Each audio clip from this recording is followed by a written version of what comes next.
Crees conocer una historia, pero solo sabes cómo termina.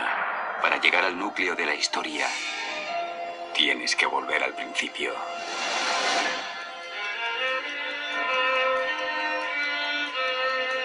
Después de la dolorosa derrota de Sennacherib ante el ángel de Dios, este regresó a Siria, donde tuvo que aplacar otra revuelta en Babilonia provocada por Merodach Baladán. Esta vez Sennacherib colocó a su propio hijo, Ashurnadani, como rey de Babilonia. 6 años más tarde se embarcó en una campaña contra los elamitas, pero estos pronto se vengaron invadiendo Mesopotamia, capturaron a su hijo y colocaron a su propio rey en el trono de Babilonia. Siguieron varios años de lucha por el control de la región, hasta que finalmente Sennacherib, airado, se vengó de Babilonia arrasándola, una acción sin precedentes en vista de que en toda Mesopotamia se consideraba Babilonia una ciudad santa. Al parecer, los restantes años del reinado de Sennacherib no tuvieron mayores incidentes. La Biblia también cuenta sobre el final del rey Sennacherib, que fue asesinado por sus hijos, cuestión que los críticos negaron, hasta que se encontró una inscripción de su hijo Esarhadón, confirmando su muerte a manos de sus propios hijos. Por su parte, Manasés, hijo y sucesor del rey Ezequías, fue rey del año 716 al 662 a.C. Este hizo lo que era malo a los ojos de Jehová, pues levantó altares a Baal y edificó altares para la religión falsa en los patios del templo. Hizo pasar a sus hijos por el fuego, practicó la magia y el espiritismo, por lo que fue castigado por Jehová, haciendo que el rey de Asiria le capturara y le llevara a Babilonia. Periodo en que Manasés se arrepintió y oró a Jehová. Dios le oyó y le volvió a dar el reinado de Jerusalén. Manasés es mencionado en 2 listas de reyes asirios a quienes tuvo que pagar tributo. Su sucesor fue Amón, del 661 al 660, que siguió en el proceder idólatra de su padre. A los 2 años lo asesinaron sus propios siervos y empezó a reinar su hijo Josías, del 659 al 629 a.C., quien quitó toda la idolatría de la tierra de Israel e hizo que todos los que se hallaban en Israel sirvieran a Jehová, el Dios de sus antepasados. En esta época estaba en la tierra el profeta Jeremías. Tras su muerte, acabó el régimen que favorecía la actividad de Jeremías y comenzó de nuevo un periodo de inestabilidad para el pueblo de Israel, pues estos se volvieron de nuevo al paganismo. En esa época las potencias rivales, Egipto, Asiria y Babilonia, luchaban por la hegemonía mundial, y es que hoy por medio de tablillas, pergaminos, pinturas, tenemos mucha información sobre las batallas desarrolladas entre estas potencias. Por ejemplo, Egipto había luchado contra los iscos, hurritas, fenicios, mitanos, entre otros muchos. También se puede mencionar la batalla del Delta, registrada en los muros del templo funerario del faraón Ramsés III. Y es que Egipto, descendientes de Cam, fue la primera potencia dominante hasta que Asiria, descendientes de Sem, en el siglo VIII a.C. comenzase a sobresalir como potencia mundial. El imperio asirio impuso el reinado del terror, convirtiendo la crueldad en método de guerra. Asiria era una potencia militar cruel, por lo que provocó que las potencias rivales por intereses se aliaran para acabar con ella. Los relieves encontrados en Nínive muestran el trato cruel y vejatorio que los asirios daban a los capturados, pues estos eran arrastrados y atados por la nariz con ganchos, quemados, cegados o figados en maderos. La muerte de Josías ocasionó la ascensión de un nuevo rey, en este caso Jehoacaz, que gobernó solo 3 meses, pues el faraón Neco lo depuso y colocó a Jehoiaquín, otro hijo de Josías, que reinstauró la idolatría en Israel. Entonces Jehová le dijo a Jeremías que condenara a los judíos por su maldad, y estos tomaron represalias contra el profeta de Dios, por lo que Jehová ordenó a Jeremías que pusiera por escrito todas las palabras que le había hablado desde los días de Josías, lo que incluía el mensaje de juicio dirigidos a unos 20 reyes y reinos. Jeremías mandó a Baruch que leyera este rollo en voz alta para que se volvieran de sus pecados, para que Dios los perdonara.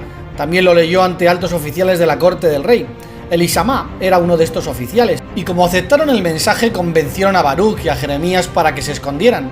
Cuando se leyó el rollo ante el rey Jehoiaquín, en vez de arrepentirse lo destruyó y le dijo a su hijo, Jeramel, que arrestara al profeta Jeremías y a Baruch. A causa de esta actitud del rey, Dios declaró mediante su profeta que se le daría el entierro de un asno.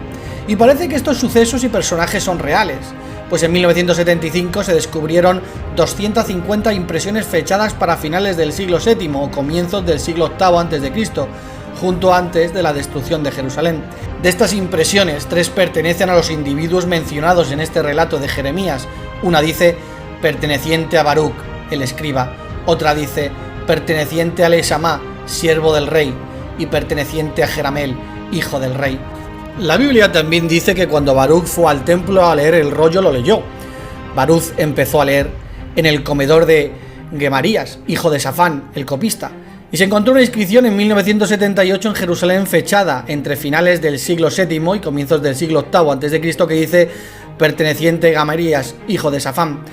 Pero poco tiempo después Asiria cayó por la primera civilización humana construida por Nimrod y era convertida en gran potencia militar.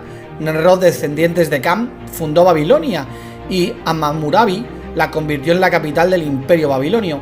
Pero fue Nabucodonosor en el 624 a.C. quien llevó a Babilonia a su máximo esplendor. La batalla de Carquemis fue la batalla decisiva en la guerra de Babilonia contra el imperio asirio, en la que ésta desaparecería de la historia. El rey de Babilonia, Nabopolassar, había tomado el poder en Babilonia y destruyó la capital de Asiria, Nínive. Los egipcios se aliaron con los asirios y unieron sus fuerzas en la última fortaleza que le quedaba al imperio asirio, Carquemis, donde Nabucodonosor II, el sucesor de Nabopolassar, derrotó al imperio asirio. Ahora Babilonia era la potencia dominante, opresora y cruel de la historia. En el año 618 a.C., el rey Nabucodonosor invadió Judá y cercaron Jerusalén. Jehoiaquín murió durante el ataque a la ciudad y, como se profetizó, tuvo el entierro de un asno. Su hijo Joaquín, el siguiente rey, se rindió a los babilonios después de haber reinado 3 meses. Nabucodonosor saqueó la ciudad y se llevó al exilio al rey y a su familia, y entre los exiliados a Daniel, Ananías, Misael y Azarías, conocidos como el profeta Daniel, Sadrach, Mesac y Abednego. Y esta historia también es cierta, pues en Babilonia se desenterraron 300 tablillas cuneiformes de la época de Nabucodonosor que mencionan a los capturados por el rey babilonio. Entre las listas de nombres de cautivos que entonces vivían en Babilonia aparece el de Joaquín, el rey de la tierra de Judá, y 5 de sus hijos. Entonces Nabucodonosor colocó a Sedequías como rey de Jerusalén y le hizo ser un rey vasallo leal. Pero 3 años más tarde Sedequías se rebeló contra Nabucodonosor y pidió ayuda a Egipto, por lo que Babilonia inició su campaña contra Judá. Una de las últimas fortalezas de Judá que resistió a Nabucodonosor fue Laquis, y fue vencida sobre el año 609 a.C. En las excavaciones efectuadas en esta ciudad se encontraron unas cartas que narran lo sucedido. Estas son cartas que se escribieron por tropas judías a un comandante militar en Laquis. Las cartas de Laquis muestran las condiciones en las que se encontraba Judá en los últimos días antes de la caída de Jerusalén, en el año 607 a.C. Por ejemplo, el profeta Jeremías escribió en Jeremías capítulo 34, versículo 7, que Laquis y Azeca eran las últimas 2 ciudades fortificadas que todavía quedaban, y la carta número 4 dice: que Jehová permita que mi señor oiga noticias. Estamos esperando las señales de fuego de Laquis, de acuerdo con todas las señales que mi señor dé, porque no vemos Azeca. Por lo que la carta confirma que esta ciudad acababa de caer. Las cartas también mencionan nombres bíblicos que demuestran que estas personas estaban viviendo esos acontecimientos. Por ejemplo, la carta número 3 dice: que Jehová haga que mi señor oiga noticias de paz. El comandante del ejército, Conías, hijo de Aleatán, ha descendido para entrar en Egipto, y a Odavías, hijo de Ahiyá. También se mencionan las cartas a Osayá, Gemarías, Nerías y Hazanías, que se mencionan en Jeremías capítulo 36 versículo 12, capítulo 42 versículo 1, capítulo 32 versículo 12 y capítulo 35 versículo 3. Después Nabucodonosor sitió Jerusalén y finalmente en el 607 a.C. cayó y los judíos fueron llevados al exilio en Babilonia, donde estarían por 70 años, como estaba profetizado por la Biblia. Y es que todos estos sucesos sucedieron y la historia no lo olvida. Incluso ciertos personajes que menciona la Biblia y que no son importantes han sido sacados a la luz como personas que existieron, pues las pruebas arqueológicas han confirmado la existencia de un oficial babilónico de Nabucodonosor, mencionado en el libro de Jeremías, pues encontró un documento en arcilla que proviene del año 10 del rey Nabucodonosor y que menciona al oficial Nebo Sarsequín, quien según el libro de Jeremías estuvo presente en el sitio de Jerusalén en el 607. Nebo Sarsequín es descrito en el libro de Jeremías como el jefe de los eunucos, y este documento de arcilla, que es un pavo con un sello del propio Nebo Sarsequín, que ha sacado a la luz el asierólogo austriaco Michael Hursa, que corrobora el título de jefe de eunucos, confirmando sin lugar a dudas el relato bíblico sobre este personaje. El doctor Hursa dijo sobre este descubrimiento: el haber encontrado algo como esta tablilla donde vemos a una persona que se menciona en la Biblia efectuando un pago diario en el templo de Babilonia indicando la fecha exacta es algo realmente extraordinario. Al cabo de unos 20 años, después de que los babilonios destruyeran Jerusalén en el 607, el rey Nabucodonosor nombró a Jededías gobernador de los judíos que quedaron en la tierra de Judá y se encontró un sello con la inscripción de Jededías. Sin embargo, muchas son las voces que dicen que la Biblia la escribió alguien del primer siglo, ya que según afirman, tantos escritores no pudieron haberse puesto de acuerdo para escribir tantos detalles en siglos diferentes. Y desde luego es cierto, ya que sin la intervención divina no podrían haber realizado un trabajo como el que hicieron. Pero hay una prueba que no deja lugar a dudas, y que muestra a las claras que no pudo ser nadie del primer siglo el que escribiera la vida del pueblo de Israel. La palabra pin aparece una sola vez en la Biblia. En los días del rey Saúl, los israelitas tenían que ir a los herreros filisteos para que estos les afilaran las herramientas de metal. El precio por afilar resultaba ser un pin por las rejas de arado y por los zapapicos, y por los instrumentos de 3 dientes y por las hachas y por poner firme la aguijada, dice la Biblia en 1 Samuel capítulo 13 versículo 21.